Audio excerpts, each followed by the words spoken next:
Selamat pagi. Biasa ya, sebelum mengawali, tetap kita bilang panjatkan menganjali umat.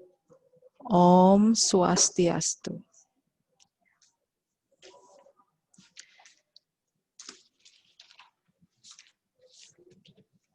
Sudah punya buku modulnya kan pegangannya? Udah. Masih di bab 2-nya yaitu teks eksplanasi. Ini Bu melanjutkan dari yang belum selesai sama Bu Pandenya ya. Ya, silakan dibuka dulu bukunya.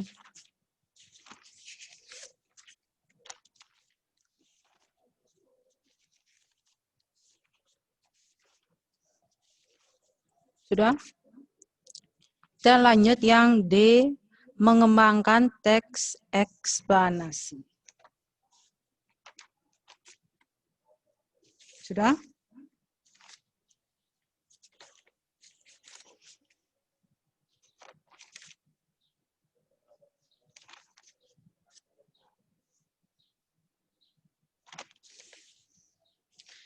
Sebuah teks yang baik harus disusun secara kohesif dan koherensif. Sudah ada di sana, ya enggak penjelasannya?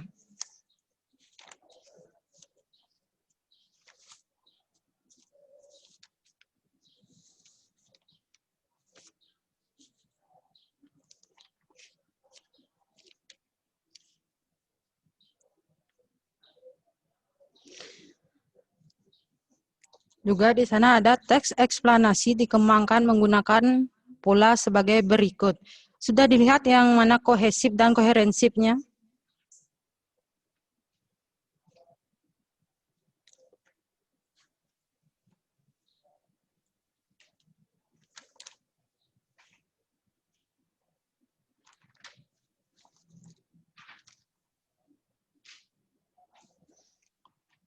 Sudah ya, kita lanjut. Bisa dilanjut? Udah? Bisa lanjut? Teks eksplanasi dikembangkan dengan menggunakan pola sebagai berikut. Sudah? Ya. Ada pola kausalitas, sebab akibat dan akibat sebab, dan pola kronologis, sebab akibat. Sebab, contohnya sering kita jumpai di sekolah, tidak mengerjakan PR, akibatnya apa? Pasti tidak diberikan nilai. Sebab kita tidak mengumpul e-learning, akibatnya nilai pun tidak ada. Ya enggak?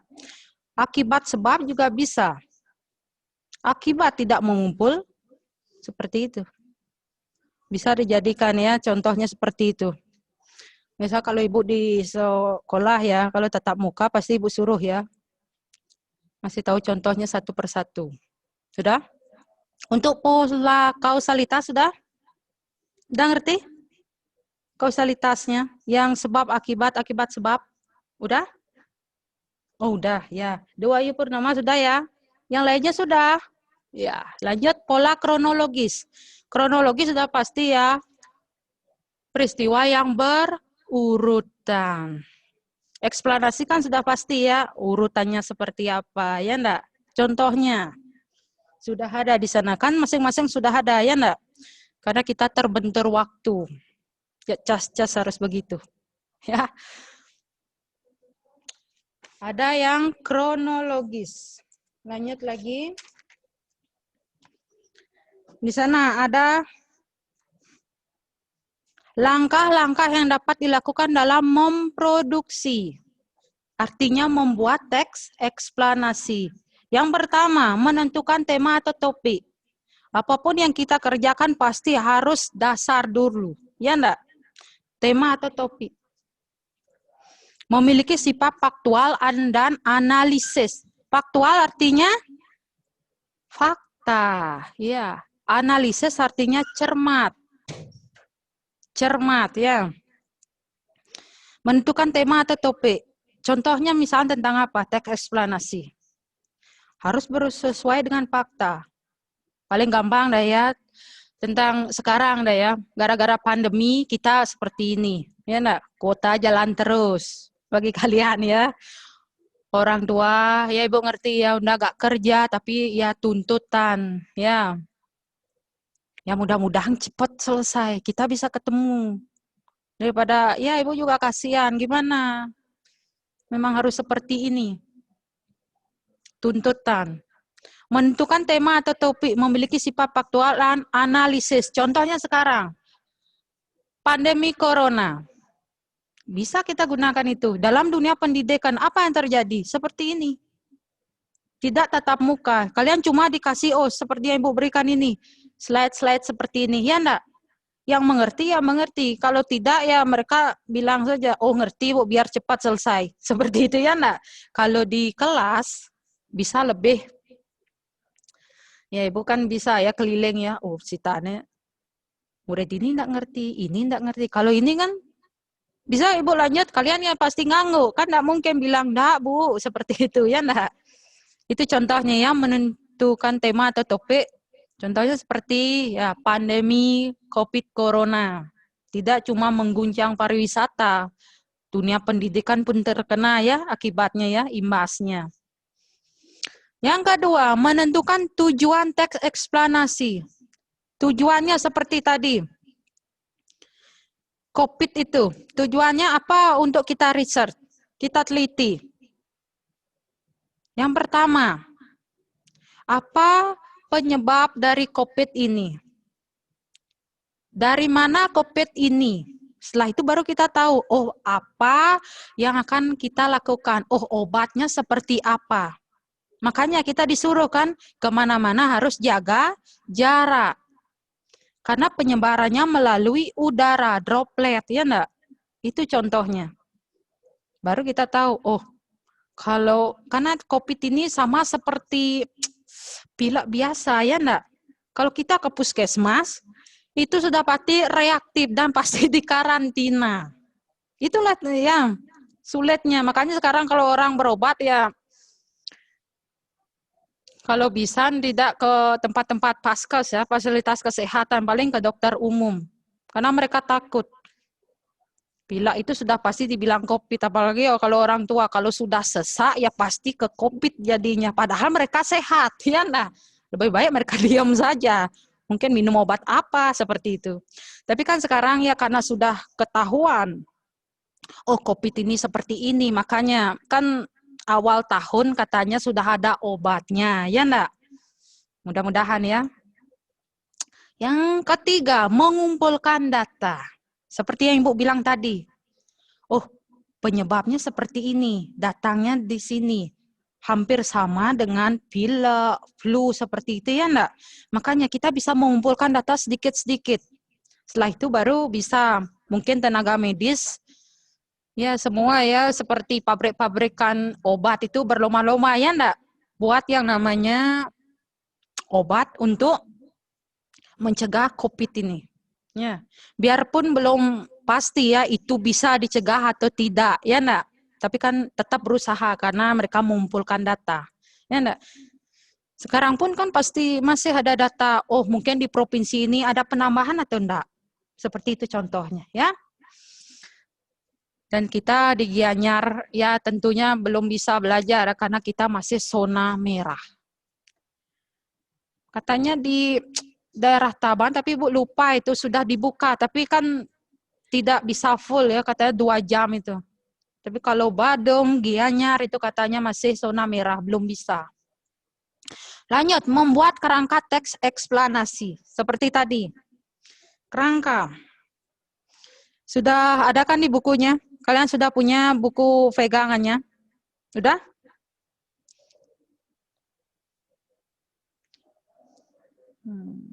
Ada pernyataan umum, deret penjelas, dan penegas. Pernyataan umum.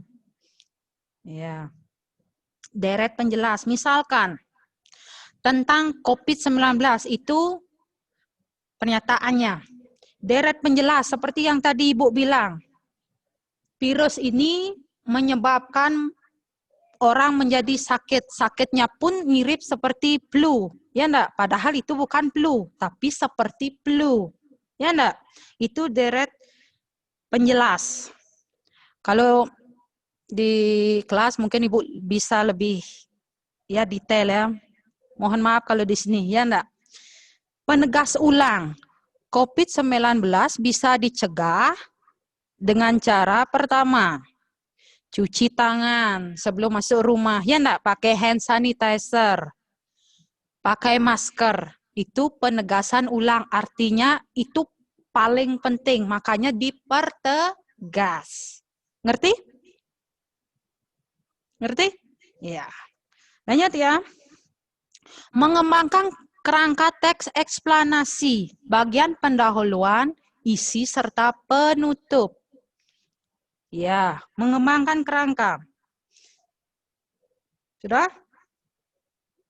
Bagian pendahuluan, berisi pernyataan umum, seperti yang tadi Ibu bilang. Ya? Sudah? Bagian ini memperkenalkan topik yang akan dijelaskan. Mengembangkan kerangka teks eksplanasi. Itu seperti menentukan topik secara berurutan. Ada awal pendahuluan atau awalan, ada isinya, ada penutup. Ngerti enggak? Ngerti ya? Ya, yang pertama, Ibu jelaskan ya. Bagian pertama yaitu bagian pendahuluan, sama seperti pernyataan umum. Ini memperkenalkan topik. Artinya apa? Topik tema yang akan kita bahas. Ya, itu maksudnya bagian pendahuluan. Sama seperti kalian membuat paragraf, pasti kan ada kan? Misal contohnya apa? Pasti ada pendahuluan, ada isi, ada penutup. Sudah? Bisa Ibu lanjut? Bisa? Ya, bagian isi atau deret penjelas. Sudah? Berisi hubungan sebab akibat dari peristiwa yang terjadi karena peristiwa sebelumnya. Sama seperti tadi Ibu bilang. Gara-gara orang tidak pakai masker, kita kan tidak tahu ya orang ini sehat atau tidak. Ya enggak? Kita belanja, mereka megang uang, setelah itu uang itu kita bisa pegang. Ya enggak? Itu juga bisa. Ya enggak? Karena dari bencana satu bisa menjadi merembet. Sama seperti hutan kita tebang, pasti akan terjadi apa? Tanah longsor. Ya enggak merembet jadinya. Itu namanya teks eksplanasi. Sudah?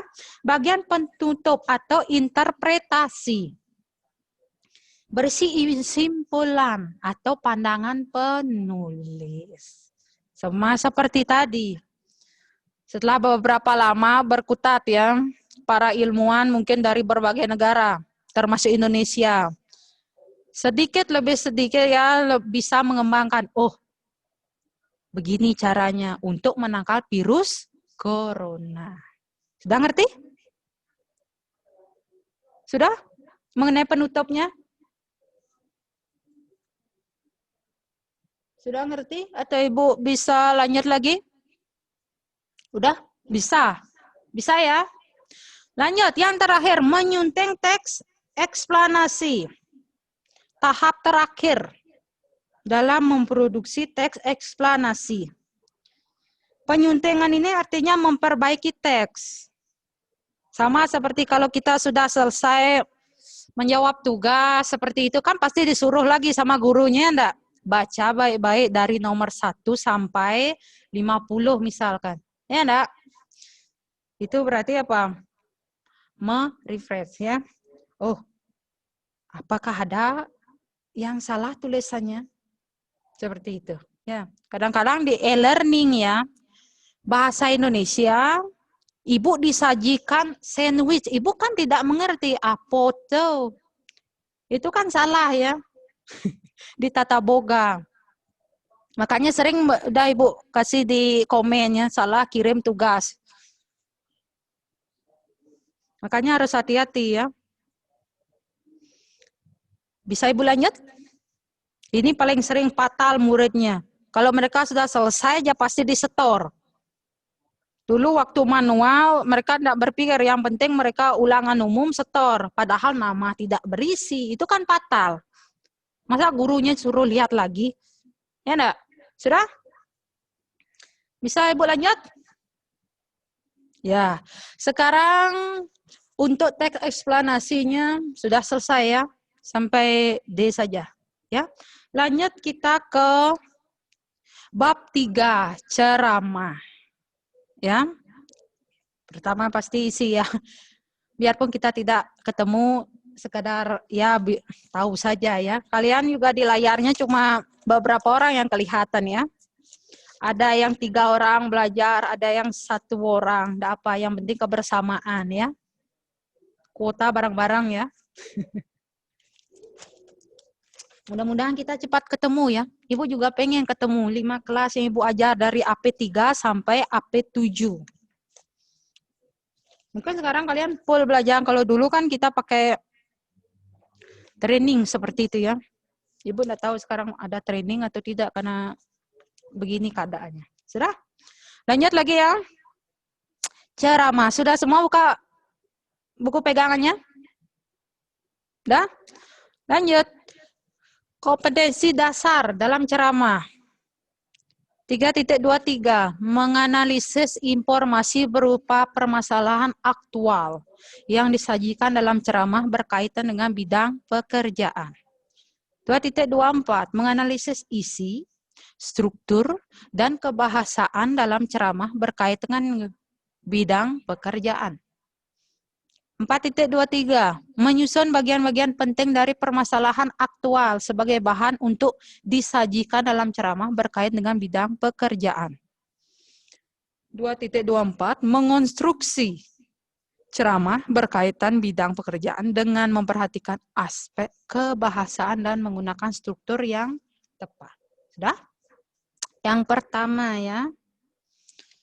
Ya. Sudah dilihat itu di buku pegangannya?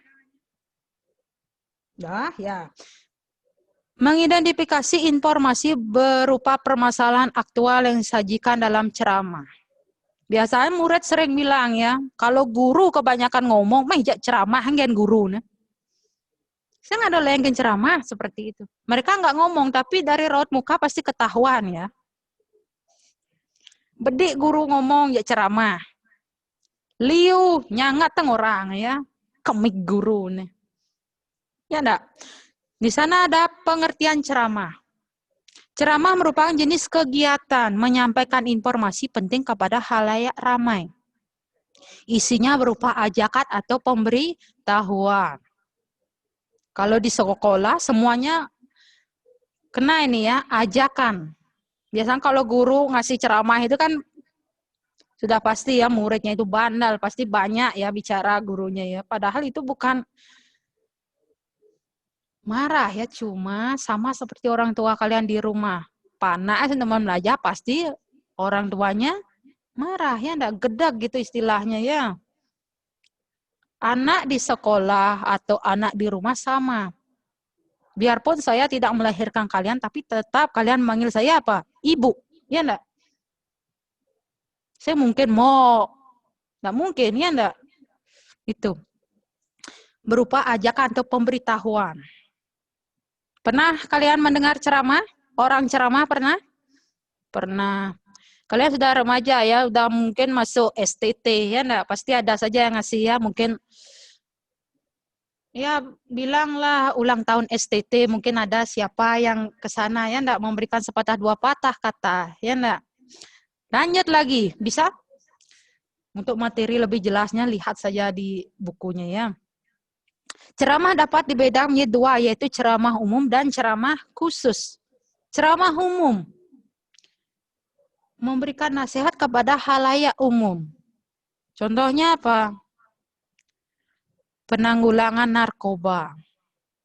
Kalau sekarang jarang kita dengar ya, paling-paling ya penanggulangan tentang pakai masker, dikasih masker ke rumah-rumah. Ya enggak? Kalian kan pasti sudah dapat semua ya. Beli juga pasti di warungnya. Dapat masker gratis juga. Nasihat, artinya memberikan apa? Wejangan. Omongan bijak. Oh, kenapa kita diberikan ceramah? Agar kita tahu COVID ini berbahaya. Makanya perlu diadakan yang namanya penyuluhan. Oh, dikasih Oh gini, kalau kita tidak memakai yang namanya masker, itu bahaya. Bisa-bisa droplet, terutama tubuh yang rentan, itu bisa kena. Sekarang kan bahayanya OTG, orang tanpa gejala. Dia tidak demam, pokoknya tidak mengalami pilek seperti COVID pada umumnya, tiba-tiba dia itu positif seperti itu. Ya enggak? Persentuhan dengan orang yang sudah positif pun pasti dikarantina. Itu contoh ceramah umumnya ya. Pakai yang permasalahan sekarang saja biar kalian lebih cepat ya. Yang kedua, ceramah khusus. Ceramah yang bertujuan untuk memberikan nasihat-nasihat ke khalayak tertentu. Contohnya ya, 42 atau 35 siswa kan tidak semuanya nakal, bandel, ya enggak? Kalau ini biasanya ceramah khusus ini dikasih sama oleh guru sama muridnya yang lebih bisa dikatakan istimewa, ya enggak? Biasanya kalau ibu ya, paling ibu tidak suka kalau pertemuan 10 kali, 6 kali tanpa alasan alias alpa. Ibu paling tidak suka ya. Maka pasti ada yang namanya ceramah untuk orang tertentu, tidak untuk semuanya. Itu lebih pendekatan khusus. Ya enggak? Kan tidak semua 35 orang itu harus mendengarkan ibu. Ngerti kalian? Kecuali untuk memberitahukan, oh ini seperti ini. Kalau ini kan cuma khusus untuk satu orang. Itulah bilang contohnya. Ya, sudah? Bisa lanjut? Ya. Yang B, menyusun bagian-bagian penting dari permasalahan aktual. Aktual itu apa artinya? Terkini, ya enggak? Update kalau bahasa sekarang ya. Ceramah yang baik dapat memberikan suatu kesan positif bagi orang-orang yang mendengarnya. Kalau bagi murid, ibu jarang ya mendengar positif ya. Mereka seperti tidak suka kalau gurunya banyak bicara. Yang di bawahnya ya, ceramah dapat didengarkan dalam sebuah acara yang diselenggarakan oleh sekolah atau tempat tinggal Anda. Seperti yang tadi ibu bilang ya, saat guru memberikan ceramah dalam artian memberikan pelajaran. Contohnya seperti kalian masuk STT kan pasti ada saja memberikan sepatah dua kata-kata ya, penyuluhan. Ya enggak? Anda dapat memahami isi ceramah. Langkah-langkah sebagai berikut. Mendengarkan isi pokok ceramah. Setelah mendengarkan isi pokok ceramah, pasti kalian ngerti. Oh, ceramah ini tujuannya untuk apa? Judul ceramahnya apa? Biasanya kalau orang ceramah, dia itu tidak akan bilang judul atau temanya. Ya enggak? Dia pasti akan langsung bilang, Om Swastiastu. Terima kasih atas waktu yang diberikan, pasti itu langsung.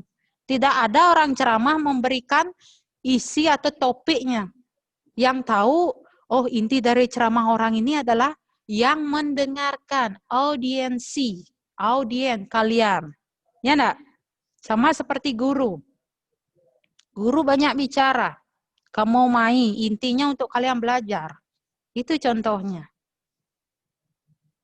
Intinya cuma satu, ingin melihat kalian sukses. Kalau sukses itu kan buat kalian, bukan untuk guru. Benar enggak? Nanti kalian akan tahu, oh nih guru. Pasti kalian, ibu pernah ya ngelihat murid itu dulu badung. Setelah itu dia itu lulus, ibu dilihat di sebuah pasar ya. Dia itu agak malu-malu, mungkin dia flashback ya. Oh waktu begini ya. Malu sendiri ya enggak? Kalian pernah enggak gitu? Lihat guru, kalian malu-malu. Padahal kalau di sekolah biasa ya, kalian selamat pagi Pak, pagi Bu. Tapi kalau sudah keluar arena sekolah, kalian seperti orang lain. Tepuk guru misalnya ninggalin ya, pura-pura. Ya enggak? Kalau kalian kan tahu muka guru, kalau guru kebanyakan kan lupa. Karena di sini ribuan. Kalau kalian enggak tahu ya namanya siapa. Kan bisa juga kalian membuat nama sendiri ya untuk guru tersebut, ya enggak? Bos endeman ada anak ini, orang apa siapa gurunya. Sudah? Yang kedua, mencatat isi pokok ceramah. Pembuka seperti tadi. Ya. Isi pokok dan penutup. Pembuka misalnya apa? Ceramahnya.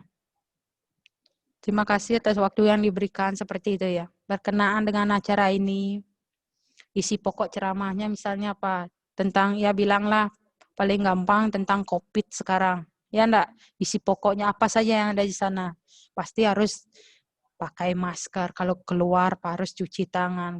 Bawa hand sanitizer kalau enggak punya. Ya enggak? Penutupnya. Kalau tidak ada sesuatu yang penting, pasti kalian disuruh di rumah. Kan banyak slogan sekarang di semboyan-semboyan di jalan. Da bengko ngoyong jumah, ya enggak? Pasti banyak, ya enggak? Padahal kita sudah new normal, tapi keadaan belum sepenuhnya normal, ya enggak? Kalau dibilang normal, kita kenapa seperti ini, masih belajar seperti ini? Ya? Udah ngerti? Ya. Kalau Ibu cepat ngomong itu memang biasa ya.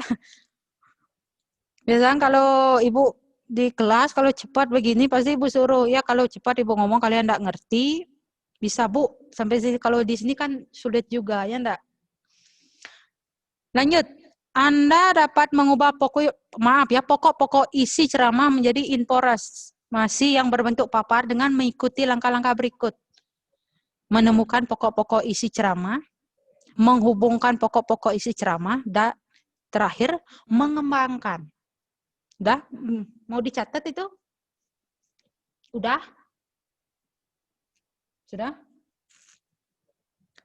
Perlu Ibu jelaskan itu, menentukan pokok-pokok, menghubungkan pokok sama mengembangkan? Perlu? Menemukan pokok-pokok isi ceramah. Sama seperti tadi.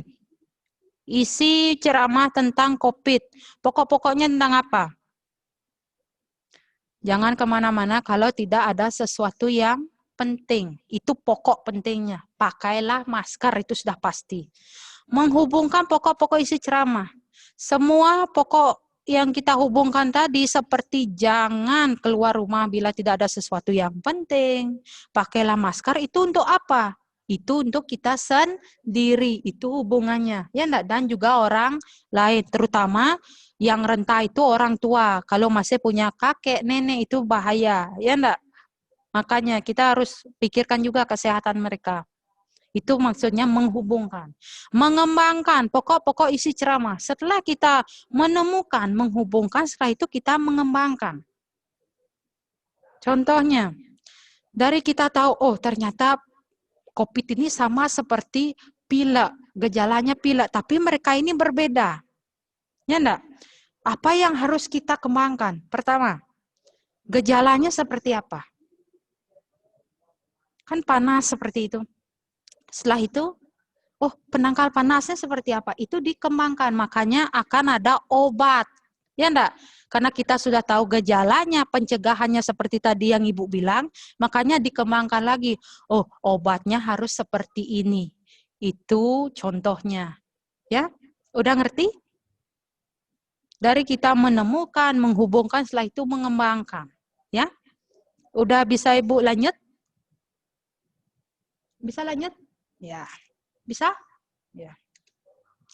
Menganalisis struktur dan kebahasaan dalam teks. Teks ceramah baik terdiri atas pendahuluan, isi, dan penutup. Sama seperti yang tadi Ibu bilang. Ya. Isi ceramah sesuai tema atau topik yang telah ditentukan dan juga tersusun urut seperti kerangka yang mendahuluinya. Sama seperti tadi yang Ibu bilang. Ya. Pada prinsipnya, topik merupakan hal yang mendasari sebuah wacana. Teks atau ceramah. Isi teks, wacana atau ceramah merupakan penjabar dari topik atau tema. Kan sudah pasti, apapun yang kalian kerjakan membuat paragraf pasti ada tema, topiknya. Ya enggak? Topik kita hari ini apa?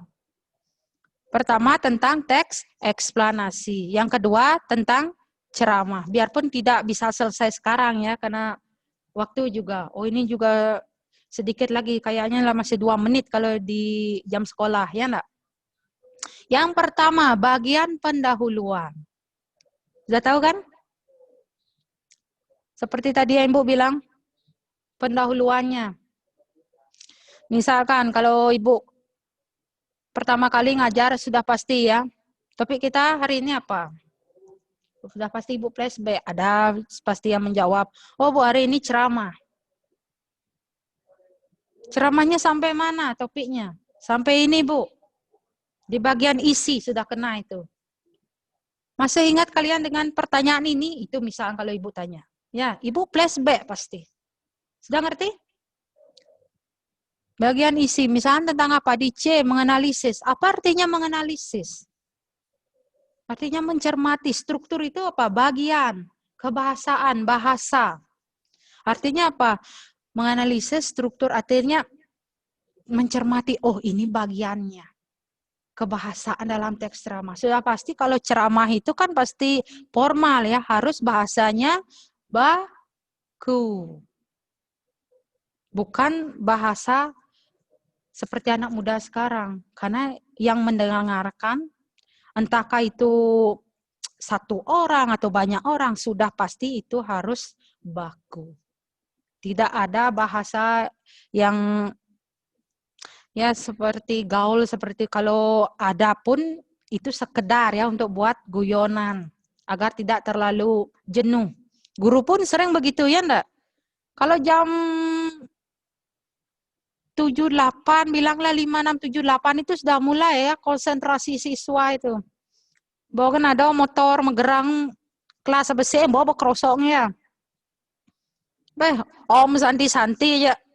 Malu nemu dilang daripada guru ya, kosong langsung parkir ya. Gerak cepat kalau begitu. Tapi kalau ke kelas begitu bel, kapah tepuk bu murid dan malu pasti guru di kelas duluan.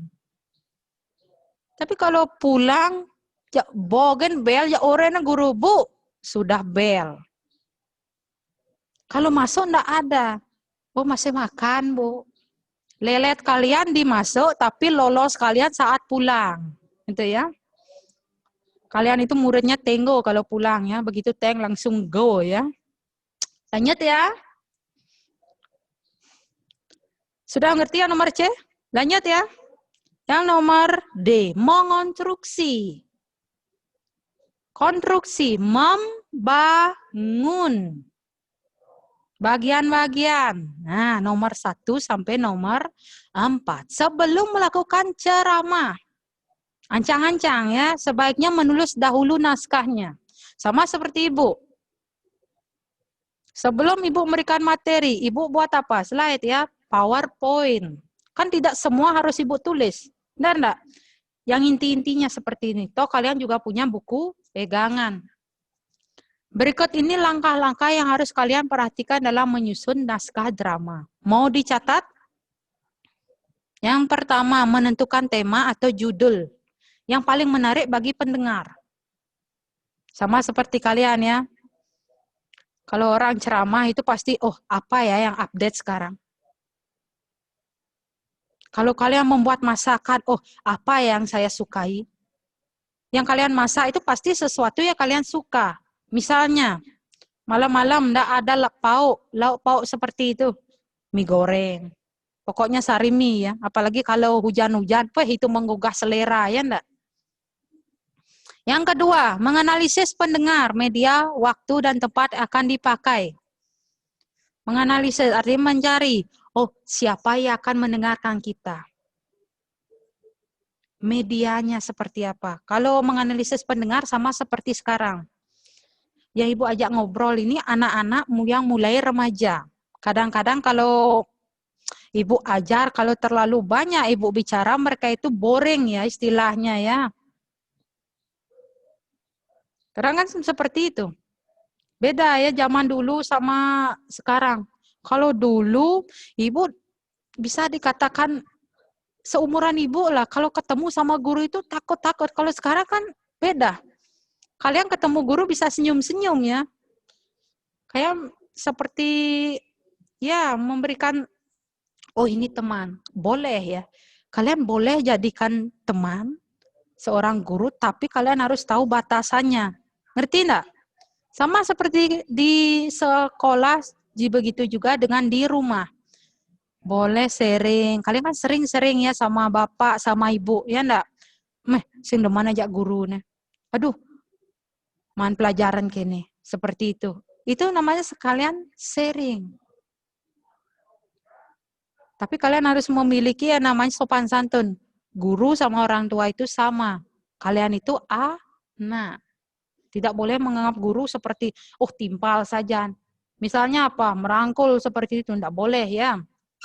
Harus ada sharingnya. 3. Menyusun kerangka ceramah. Kerangka itu sama seperti bagiannya. Ya enggak? Sudah dilihat kan di buku pegangannya? Ya enggak? Sudah? Dan terakhir, mengembangkan kerangka karangan dan data menjadi naskah drama. Sama seperti tadi. Setelah kita menyusun kerangka. Oh, COVID ini penyebab seperti apa? Kan pasti ada datanya. Sama seperti sekarang. Di provinsi ini nihil. Bisa dikatakan zona kuning. Ini zona hijau. Makanya ada sekolah yang sudah buka tapi tidak bisa tatap muka lama ya. Misal 2 jam seperti itu. Itu namanya mengumpulkan data.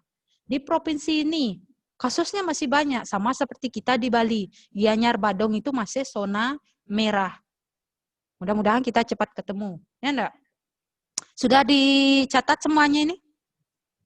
Nah, ini sudah jam ya. Sampai di sini saja untuk bahasa Indonesia kelas 11-nya. Nanti akan dilanjutkan lagi. Sebentar ya. Kalau ada yang mau nyatat silakan ya.